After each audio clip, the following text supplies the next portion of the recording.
खैर, अब एक दूसरी और बड़ी खबर की तरफ हम रुख करेंगे। आमतौर पर सर्वोच्च न्यायालय उन मामलों पर अपनी टिप्पणी और अपने फैसले देता है जो सामान्य तौर पर व्यक्ति, समाज और संविधान से जुड़े होते हैं। लेकिन सर्वोच्च न्यायालय उच्च न्यायालय के ऊपर भी नजर रखता है और ये नजर उच्च न्यायालय के न्यायाधीश पर भी रहती है, क्योंकि सर्वोच्च न्यायालय से सर्वोच्च न्याय की उम्मीद ही की जाती है। तो सर्वोच्च न्यायालय की तरफ से इस विषय में जो भी टिप्पणी हुई वो काफी गंभीर और पारदर्शी होती है। कोलकाता हाई कोर्ट के जस्टिस अभिजीत गंगोपाध्याय ने कोर्ट में चल रहे एक मामले में घूस लेकर स्कूल में जॉब देने वाले कथित घोटाले को लेकर एक इंटरव्यू दिया, जिस पर सुप्रीम कोर्ट ने नाराजगी जता दी। चीफ जस्टिस डीवाई चंद्रचूड़ और जस्टिस पीएस नरसिम्हा की पीठ ने मामले का संज्ञान लिया और कड़ी टिप्पणी करते हुए कहा कि एक जज को लंबित मामलों के बारे में इंटरव्यू देने का कोई अधिकार नहीं है। इस मामले में सुप्रीम कोर्ट ने कोलकाता हाई कोर्ट के रजिस्ट्रार जनरल से 4 दिन में यानी 28 अप्रैल तक रिपोर्ट देने को भी कहा है। जस्टिस गंगोपाध्याय ने कथित इंटरव्यू में टीएमसी नेता अभिषेक बैनर्जी पर टिप्पणी की थी। इसी इंटरव्यू पर सुप्रीम कोर्ट ने सख्त रूख अपनाया है। हम आपको इस न्यूज की इनसाइट स्टोरी बताएंगे। सुप्रीम कोर्ट ने एक अहम टिप्पणी में कहा कि जजों को लंबित मामलों पर मीडिया को इंटरव्यू नहीं देना चाहिए। सुप्रीम कोर्ट ने कोलकाता हाई कोर्ट के जज के आचरण पर सवाल उठाते हुए टिप्पणी की।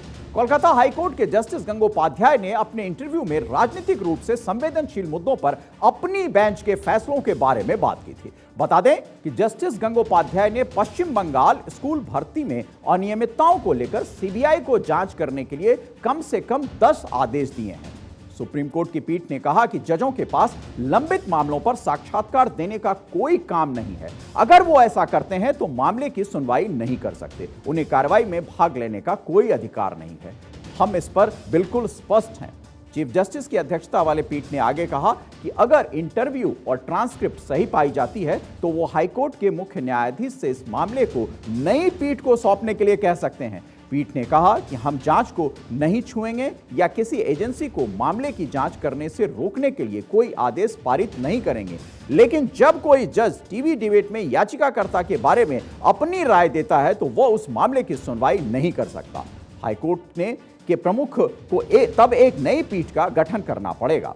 सुप्रीम कोर्ट की पीठ ने हाईकोर्ट के रजिस्ट्रार को आदेश दिया कि वो जस्टिस गंगोपाध्याय से स्थापित करे कि क्या उन्होंने स्थानीय टेलीविजन चैनल को इंटरव्यू दिया था और वीडियो में दर्ज अपने बयानों को वो स्पष्ट करें। पीठ ने कहा कि हम जानना चाहते हैं कि क्या विद्वान जज ने इंटरव्यू दिया। यह एक टीवी वीडियो है और इसकी संभवतः गलत व्याख्या नहीं की जा सकती। अब आपको बताते हैं कि पिछले साल दिए गए जस्टिस गंगोपाध्याय के कथित इंटरव्यू में क्या है। इस कथित इंटरव्यू में सीबीआई जांच के अपने आदेशों को सही ठहराते हुए उन्होंने कहा था कि शिक्षक भर्ती प्रक्रिया में बड़े पैमाने पर भ्रष्टाचार दिखाई देता है। इसी इंटरव्यू में उन्होंने कहा था कि टीएमसी के महासचिव को इस आरोप के लिए 3 महीने की सजा हो सकती है। न्यायपालिका का एक वर्ग बीजेपी के साथ मिला हुआ है, जिन्होंने यह भी कहा कि अगर सुप्रीम कोर्ट उनकी आलोचना करता है और उन्हें हटा दिया जाता है तो भी उन्होंने जो किया है उस पर वो कायम रहेंगे, क्योंकि भ्रष्टाचार ने भारत को नष्ट कर दिया है।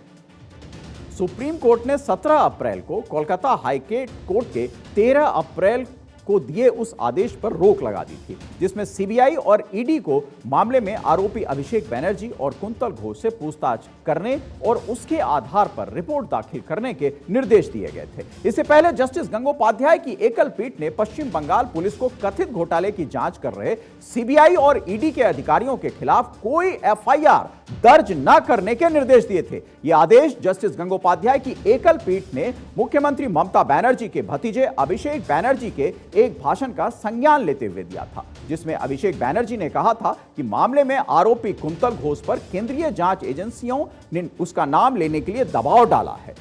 हालांकि जस्टिस गंगोपाध्याय के कथित इंटरव्यू को अगर सही पाया गया तो उन्हें इस केस से हटाकर हाईकोर्ट के किसी दूसरे जज को यह मामला दिया जा सकता है। यह सुप्रीम कोर्ट की टिप्पणी है।